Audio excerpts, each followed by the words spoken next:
All right, Bill, tell us about this this 64.5 Mustang. How you doing? I'm Bill with the body shop department, manager out here, and the blunt of all the old jokes here at the shop. This is a 65 Mustang that we've done. It's custom dash, complete rotisserie, heavily modified, as you can see right here in the engine bay, rear suspension, and we're awaiting the powder coating for the parts and start assembling the car. It's been completely sanded and buffed for the time being until we're completely done, and then we'll get a detail buff on the car after all the paws are done touching it. Right. This is the second vehicle we've done for this gentleman. We did the 57 Chevy that's on the website, the silver one for him. This will probably be the most, or the baddest car that we've done. Like Bill said, the whole firewall's been smooth. We smoothed the engine bay.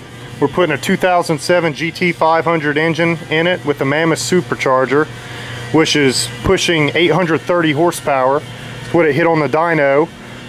The bumpers are custom. Lane, who I think you met in another video, he actually cut the bumpers, sectioned them, molded them, so they're going to fit right in here, match up with all the body lines. A lot of work to do it, but it's going to pay off in the end. You can see this dash also is totally custom. This was fabricated here by hand, so there's not one like this. It's based off the GT40. Mike's going to come a little later. He did a lot of metal fab on this car, and he's going to tell us what he did. This paint Bill mixed up. Of course, we mix it here in our paint mixing room. There's not one like this. This is going to be the baddest car on the road, especially in Houston. This guy's got a lot of money into this car because there's a ton of stuff that we've done. Pretty much everything's modified on it. In a little bit, I'll show you the engine on the car, so you can see how big it is and why we had to do so much work on this engine. Why don't you tell them all that you've done on this hood here? This is actually a 68 Shelby hood that started out fiberglass reproduction. So we needed clearance to get above the blower on the engine, so we cut it and raised it up probably about an inch or so at the worst case, all the way around it. Added onto the back of the hood and then boxed it all in here so that it'll comfortably clear everything underneath the hood. A lot of work into this thing. It's going to be beautiful. Since it is fiberglass, we're waiting till later to paint this thing. We put heat on it and everything. Fiberglass tends to stretch and shrink, so we want this to sit for a while. And then we'll put the paint on it and go from there. But overall, everything's going to look beautiful on this car. And we can't wait to get it done. All the suspension components, bumpers, trim, and everything is going to be powder coated in a gunmetal gray with a dark brown interior. So this thing is going to be unbelievable. We wish you guys could see it up in person of how straight this car is and everything. But thanks, Bill, for showing us everything, and take it easy, brother. All right, man. Thank you. It's Mike Nixon right here. He's been with us since the beginning, and Mike did a lot of the fabrication on this car as far as the metal work and everything. So he's going to go around and we're going to talk about the modifications that he did and you know, what they're for, what it took, and all that stuff. Okay, to start with, we'll start up in the front. We reworked the radiator housing, except the larger radiator, and to accept a intercooler for the supercharger that's going in it.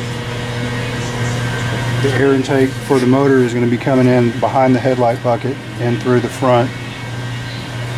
It will be exiting with an air filter box underneath the fender here and coming out and feeding the motor. We smoothed the firewall. We installed a Sean Highlands Motorsports front subframe in this vehicle. We had to rework the inner fenders. They're all smoothed out now, no more shock towers. The motor is like 30.5 inches wide, so all that had to go. We smoothed out the cowl panel, no more cowl vent. Gives it a nice clean look. We can come in on the inside here now.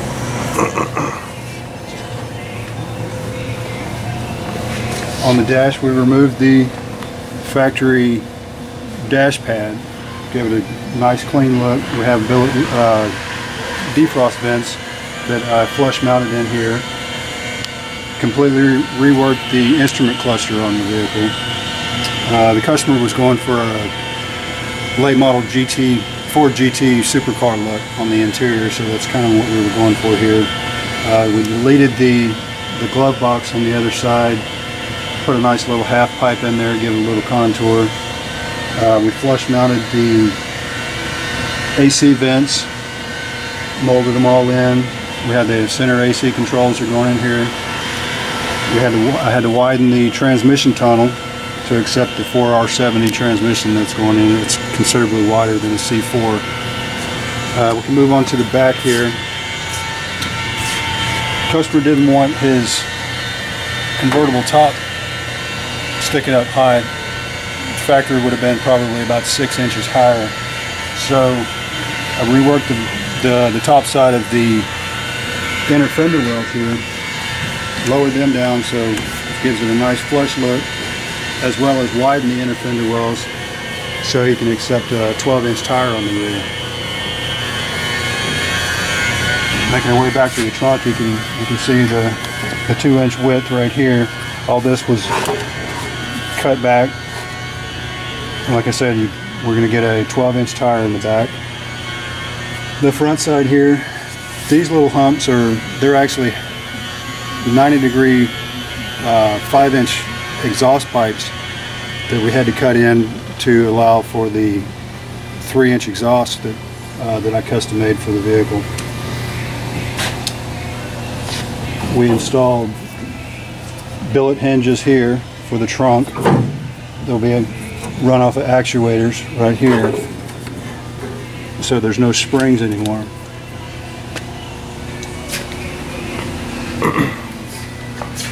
What about the bottom of the vehicle? Is there anything that I know you reinforced the unibody and all that stuff? Yeah, you can also see the extra width we put in here and on the back side here. But I reworked this frame rail to make it parallel, give it more width to accept the large tire. The car is getting a Control Freaks independent rear suspension. It's all tubular. It's going to accept the 800 horsepower that the car has.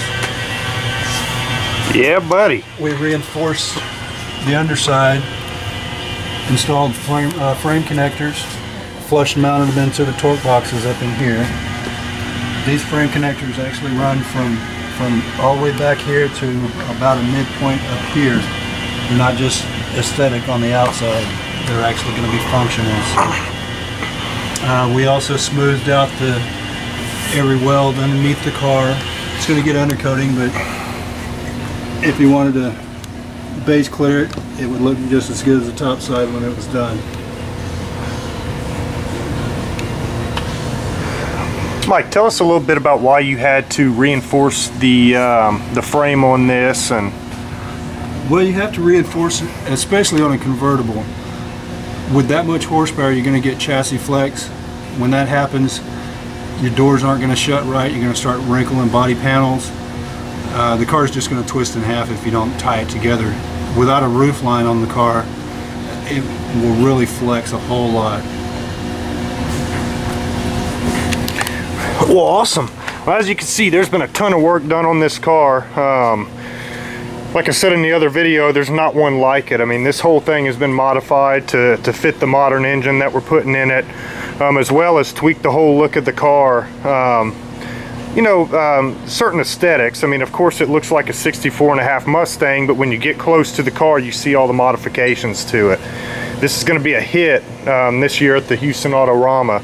We're going to really do a lot of stuff with this car, and we look forward to seeing it on the road, especially with all the trim and everything powder coated with the brown interior, which will be leather. this thing is going to be bad to the bone. This is a true Mo muscle car right here, huh, Mike? You betcha. All right, man. Thanks, Mike.